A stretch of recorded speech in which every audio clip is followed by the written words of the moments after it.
শুরুতে আমরা একটি কাপলকে দেখি যারা তাদের বন্ধু গ্রেগ ও নিনার সাথে রোড ট্রিপে বের হয়েছে।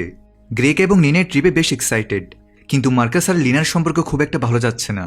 এমনকি মার্কাস এই সম্পর্কটাকে আর সামনে এগিয়ে নিতেও চায় না। রাস্তাটা ছিল একদম নিরিবিলি আর নির্জন, দূর দূরান্ত পর্যন্ত কোনো কিছু চোখে পড়ে না।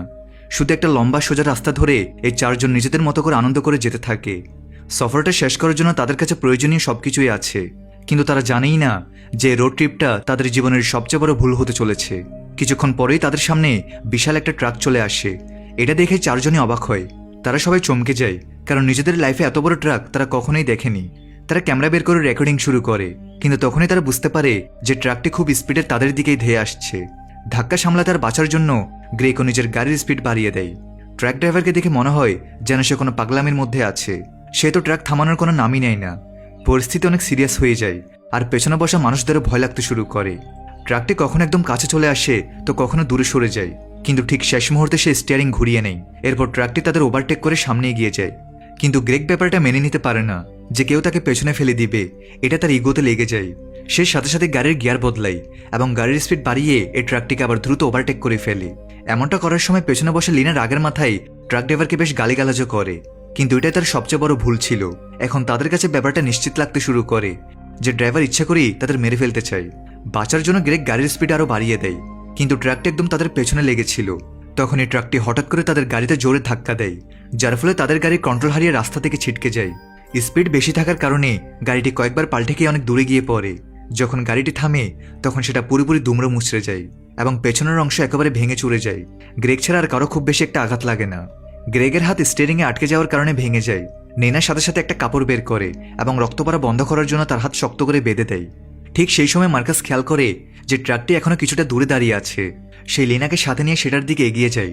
তার মনে হয় যেটা যদি নর্মাল কোনো অ্যাক্সিডেন্ট হয় তাহলে তো ঠিক আছে, কিন্তু যদি ইচ্ছা করে এই ঘটনা ঘটানো হয়ে থাকে তবে ব্যাপারটা সিরিয়াস হতে পারে। তারা দুজনের ড্রাইভারের সাথে কথা বলার উদ্দেশ্যে সামনে এগিয়ে যায়। সেখানে তারা দেখে যে ট্রাকের পেছনে অনেক বড় দুটো কন্টেনার জোড়া লাগানো আছে। যদিও কন্টেনারের ভেতরে কি আছে তা তারা জানার চেষ্টা করে না।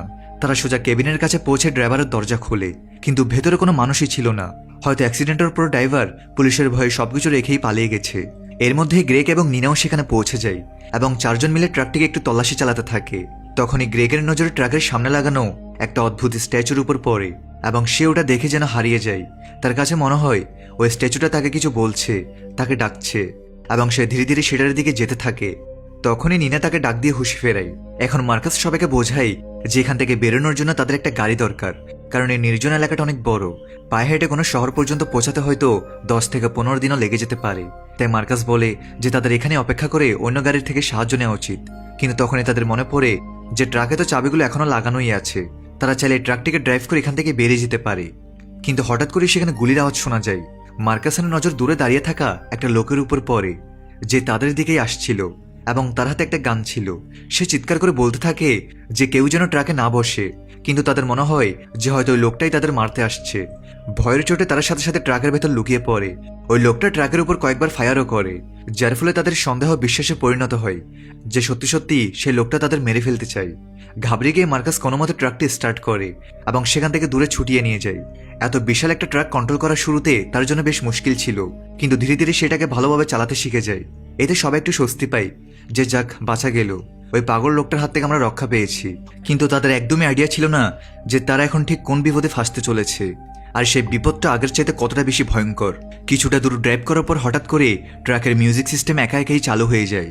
সেখান থেকে অদ্ভুত অদ্ভুত আওয়াজ আসতে থাকে। ওই সিস্টেমটা নিজে নিজেই বারবার অন অফ হতে শুরু করে।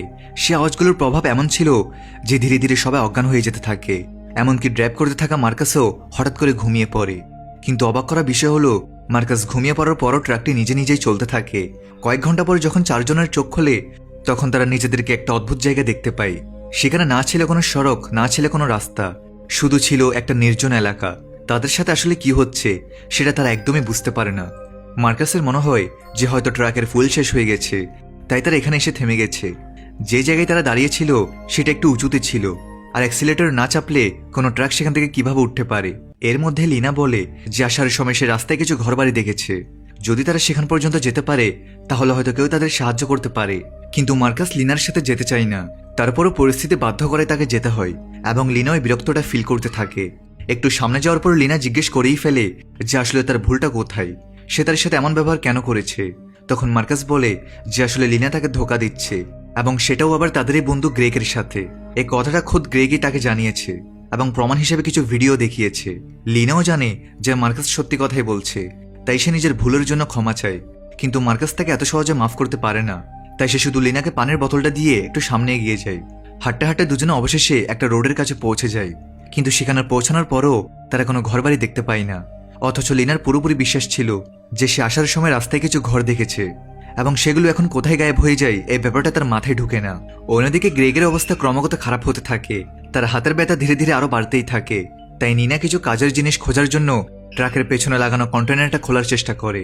তার আশা ছিল যে হয়তো সেটার ভেতরে কোনো ফোন বা রেডিও পাওয়া যাবে, যার সাহায্যে তারা কারো কাছে সাহায্য চাইতে পারবে। কিন্তু ওই কন্টেনারটি পুরোপুরি সিল করা ছিল এবং সেটা খোলা একদমই সহজ ছিল না। এরপর সে ট্রাকের ফুয়েল ট্যাঙ্ক চেক করতে যায়, কিন্তু সেটা দেখে সে চমকে ওঠে, কারণ সেটার ভেতরে তো কোনো ফুয়েলই নেই। ট্যাঙ্ক একদম পুরোপুরি খালি ছিল। এখন তার মনে একটা প্রশ্ন জাগে যে ট্রাকে যদি ফুয়েলই না থাকে তাহলে এটা এত দূর পর্যন্ত চলে এলো কিভাবে। এটাই জানার জন্য সে ট্রাকের বনেট খুলে ফেলে, এবং সেখানে যা দেখে সেটা বেশ অদ্ভুত ছিল। সেখানে একটি রহস্যময় লিকুইড ফুয়েল পাইপের ভেতর দিয়ে বইতে থাকে, যার রং ছিল গাঢ় লাল। সেই পাইপটি পুরো ট্রাকের ভেতরে জ্বালার মতো ছড়িয়েছিল, দেখে মনে হয় ট্রাকের ভেতরে রক্তই ছুটছে। নিনের মাথায় আসে হতে পারে এটা কোনো বিশেষ ধরনের ফুয়েল যা শুধুমাত্র এই ট্রাকের জন্য বানানো হয়েছে। কিন্তু প্রশ্ন হচ্ছে এটাকে আসলে স্টোর করা হয় কোথায়। ওদিকে মার্কাস এবং লিনার মাঝে এখনো কথা কাটাকাটি চলতে থাকে। যদিও লিনা মাফ চেয়ে নিয়েছে, কিন্তু মার্কাস তাকে মাফ করার মুড একদমই ছিল না। সে মনে মনে ডিসিশন নিয়ে ফেলে যে এখান থেকে যাওয়ার পর সে আর লিনা নিজেদের রাস্তা চিরকালের জন্য আলাদা করে নিবে, কারণ এই তেতো সত্যিটা তাকে ভেতরে ভেতরে সবসময় কষ্ট দিতে থাকবে। এখন লিনাও তার উপর রেগে যায় এবং ফিরে এসে নিজেদের দুই সঙ্গীর কাছে চলে আসে।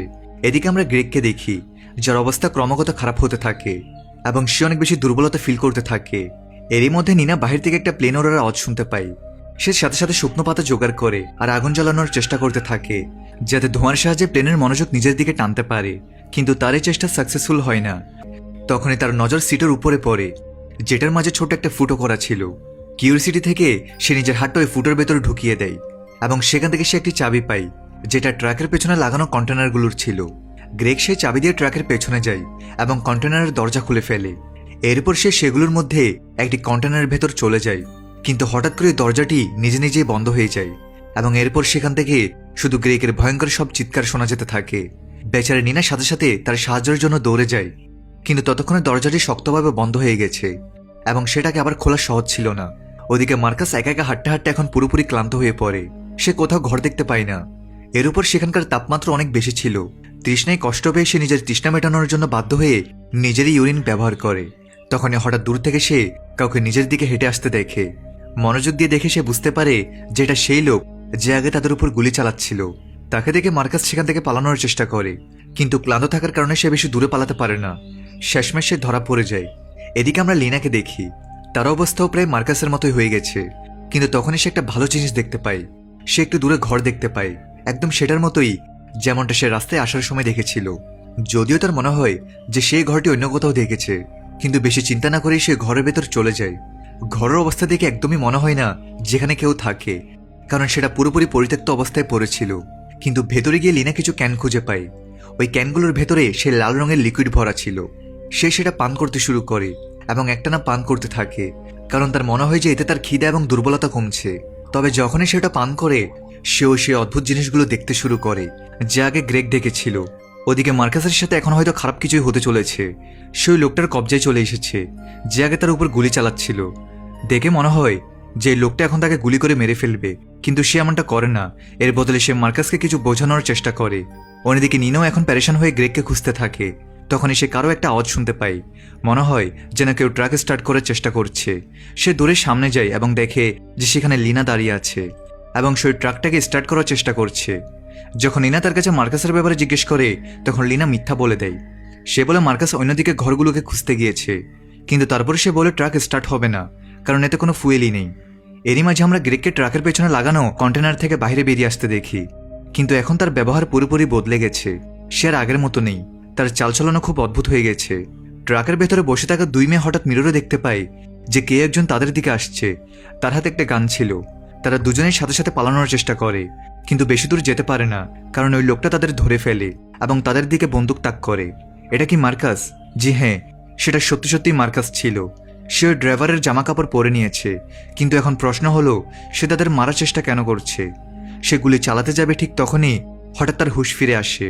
এমন মনে হয় যেন এতক্ষণ সে কারো কন্ট্রোলের মধ্যে ছিল। হুঁশ ফিরতেই সে লিনার কাছে ক্ষমা চায়। এরপর সে ঘুরে ওই ট্রাকের উপরেই এলোপাতারে গুলি চালাতে থাকে, যেন আসলে ওই ট্রাকটাই এদের সবার সাথে ওই ভয়ঙ্কর খেলা খেলছে। এর মধ্যে পেছন থেকে লিনা এসে মার্কাসের উপর অ্যাটাক করে দেয়, যার ফলে সে ওখানেই বেহুশ হয়ে যায়। সে এমনটা এই কারণে করে যাতে মার্কাস আবার আগের মতো ডেঞ্জারাস না হয়ে যায়, কারণ হতে পারে যে পরবার সে সত্যি সত্যিই তাদের মেরেই ফেলবে। আর এই কারণেই তারা তাকে ট্রাকের পেছনে বেঁধে রাখে। তাদের জ্বর পরে সেখানে গ্রেগ আসে। তখনই কিছুক্ষণ পর আমরা দেখি যে মার্কাসের হুঁশ ফিরে আসে। যেমনই সে গ্রেগকে দেখে সে বলতে শুরু করে যে সে বুঝতেই পারছে না যে তার সাথে ঠিক কি হয়ে গেছে। তার কাছে সবাইকে নিজের শত্রু মনে হতে থাকে, আর এই ঘরের মাঝেই সে ড্রাইভারকেও মেরে ফেলেছে, যে কিনা আসলে তার জীবন বাঁচানোর জন্যই চেষ্টা করছিল। তবে এখনো আপাতত সে কিছুটা স্বাভাবিক ফিল করছে। কিন্তু এখানে গ্রেগের ব্যবহার আগের মতো ছিল না। সে বারবার মার্কাসকে উস্কাতে থাকে। সে বলে যে মার্কাস অনেক দুর্বল, এমনকি তার গার্লফ্রেন্ডও তার থেকে দূরে চলে যাচ্ছে, কারণ সে একজন পুরুষত্বহীন। গ্রেগের মুখে কথাগুলো শুনে মার্কাসের রক্ত গরম হয়ে যায়। এর উপর গ্রেগ তাকে লড়াই করার জন্য চ্যালেঞ্জও করে বসে। মার্ক এই চ্যালেঞ্জ মেনে নেই, কিন্তু ফাইট বেশি সময় পর্যন্ত চলতে পারে না। কিছু সময়ের মাঝে গ্রেগ তাকে হারিয়ে দেয় এবং তার মাথা ওই ট্রাকের টায়ারের নিচে রেখে দেয়। ঠিক সেই সময় লিনা ট্রাকটি পেছনের দিকে রিভার্স করতে থাকে। হঠাৎ করে ট্রাক চলা বন্ধ হয়ে যায়। এমন মনে হয় যেন টায়ারের নিচে কোনো কিছু আটকে গেছে, এবং লিনা এবং নিনা দুজনে নিচে নেমে আসে এবং যা দেখে তাতে তাদের হুঁশ উড়ে যায়। ট্রাকের নিচে মার্কাসের মাথা আটকে ছিল, যার কারণে ট্রাকটি সামনে এগোতে পারে না। এই দৃশ্য দেখে দুজনের রক্ত জমে যায়। তারা বুঝতেই পারে না এসব কিভাবে ঘটে গেল। তাদের মনে হয় হয়তো এসব তাদের কারণেই হয়েছে। এখন দুজনেই পুরোপুরি ঘাবড়ে যায়। তাদের মনে হতে থাকে যে নির্জন জায়গায় তারা একদম একা হয়ে গেছে। নিনা নিজেকে সামলে লিনাকে বলে তাদের কিছু একটা করতে হবে, না হলে তারা চিরকালের জন্য এখানেই ফেসে যাবে। লিনা ট্রাক থেকে নেমে বাইরে দাঁড়িয়ে যায়। নিনা রাস্তা দেখতে থাকে যাতে সে ট্রাকটিকে সঠিক ডিরেকশনে নিয়ে যেতে পারে। এই সময় লিনা ওই ক্যান থেকে বারবার সেই লাল লিকুইড পান করতেই থাকে। তখনই হঠাৎ করে সেখানে গ্রেগ চলে আসে। না জানে কোথা থেকে এসে সে লিনাকে নিজের কথা ম্যানুপুলেট করতে শুরু করে। সে তাকে বলে যে তাকে সে ভালোবাসে, মার্কাসকে নয়। মার্কাস তো শুধু তাকে ইউজ করছিল। মার্কাসের মৃত্যুর পর থেকেই লিনা তার মানসিক ভারসাম্য হারিয়ে ফেলে, তাই সে খুব সহজে গ্রেগের কথায় গলে যায়। গ্রেগের কথায় সে ট্রাকের পেছনে লাগানো একটি কন্টেনারের ভেতর চলে যায়। কিছুক্ষণ পর যখন নিনা লিনার কোনো আওয়াজ শুনতে পায় না, তখন সে বাইরে এসে দেখার ডিসিশন নেই, কিন্তু বাইরে এসে সে কাউকে দেখতে পায় না। তখনই হঠাৎ তার সামনে গ্রেগ চলে আসে। তার হাত দেখে নিনা চমকে যায়, কারণ তার ভাঙা হাত এখন পুরোপুরি ঠিক হয়ে গেছে। এত জলদি একটা ভাঙা হাত কিভাবে ঠিক হতে পারে? গ্রেগ তাকেও ম্যানুপুলেট করার চেষ্টা করে। সে বলে তার বন্ধু লিনা কন্টেনারের ভেতর তার জন্য ওয়েট করছে। নিনা ওদিকে যেতে থাকে, কিন্তু যেমনই সে দরজার কাছে পৌঁছায় তখনই তার নজর পাশে পড়ে থাকা রক্তমাখা লিনার কাপড়ের উপর পড়ে। এটা দেখে নিনা বুঝে যায় যে নিশ্চয়ই কোনো ঝামেলা আছে। সে সাথে সাথে গ্রেগকে জোরে ধাক্কা দেয় এবং কন্টেনার দরজা আটকে দেয়। যেমনই দরজা বন্ধ হয়, ভেতর থেকে গ্রেগের জোরে জোরে চিৎকার করার আওয়াজ আসতে থাকে। কিন্তু নিনা এখন দেরি না করে ট্রাক স্টার্ট করে এবং সেটাকে নিয়ে রোডের দিকে বেরিয়ে যায়। আর এখানে ঘটে সবচেয়ে বড় টুইস্ট। নিনা যখন ট্রাক চালাতে থাকে তখন তার এমন ফিল হয় কেউ তাকে থামানোর চেষ্টা করছে, কিন্তু তার আর কেউ নয়, বরং তার নিজের বন্ধুদেরই আত্মা ছিল। জি হ্যাঁ, আসলে এই শয়তানি ট্রাকটা যাকে যাকে মারে তার আত্মাকে নিজের ভেতর বন্দি করে নেই। এরই মাঝে হঠাৎ তাদের সামনে একটি ছোট গাড়ি চলে আসে, যেটাতে করে একটি পরিবার সফর করতে থাকে।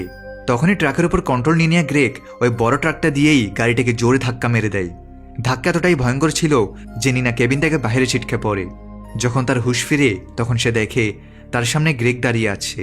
গ্রেগ তাকে বোঝানোর চেষ্টা করে যদি সে ট্রাকের নিয়ম অনুযায়ী চলে তাহলে সে বেঁচে থাকতে পারবে এবং খুশি থাকতে পারবে। নিনা আসলে জানতে চায় এই পুরো ঘটনার পেছনের সত্যিটা কি, তাই সে এমন ভান করে যে সে গ্রেগের সব কথা মানতে রাজি। এই সুযোগের ফায়দা নিয়ে নিনাও ওই কন্টেনারের ভেতর চলে যায়, কিন্তু সেখানে যে দৃশ্য সে দেখে সেটা দেখে তার আত্মা কেঁপে ওঠে। আসলে সেখানে অনেকগুলো ভয়ঙ্কর মেশিন লাগানো ছিল, যেগুলোর ভেতর মানুষের শরীর পিষে কিমা বানানো হয়, এবং যে রক্তগুলো সেখান থেকে বের হয় সেটাকে এই ট্রাকটি ফুল হিসেবে ব্যবহার করে। এই ট্রাকটি পেট্রোল বা ডিজেল ছাড়াই একটানা চলতে থাকে, কিন্তু নিনা নিজের সাথে এমনটা হতে দিতে চায় না, তাই সে নিজের পুরো শক্তি কাজে লাগিয়ে সেখান থেকে জঙ্গলের দিকে পালাতে শুরু করে। ওদিকে গ্রেগ ওই রহস্যময় শক্তিগুলোর বশে পুরোপুরি চলে এসেছে, তাই সে নিনার পিছু ছাড়ে না। শেষমেশ নিনা বাধ্য হয়ে তার উপর গুলি চালিয়ে দেয় এবং তাকে মেরে ফেলে। সে এমনটা করতে চাইতো না। এরপর সে ফিরে ওই ট্রাকের কাছেই যায়। সেখানে পৌঁছে সে দেখে যে একটি পরিবার দূর থেকে তাকে দেখছে।